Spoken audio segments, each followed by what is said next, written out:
How to download WhatsApp status photos. Yes, you are listening right.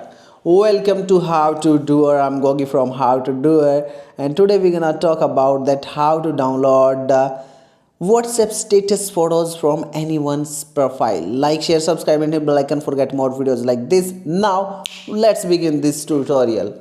First of all, you have to open your WhatsApp web on your laptop or computer, and after that go to the status section. Just press a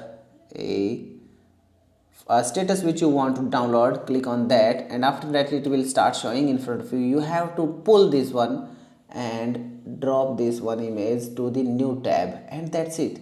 Click on save, and voila, now it's saved.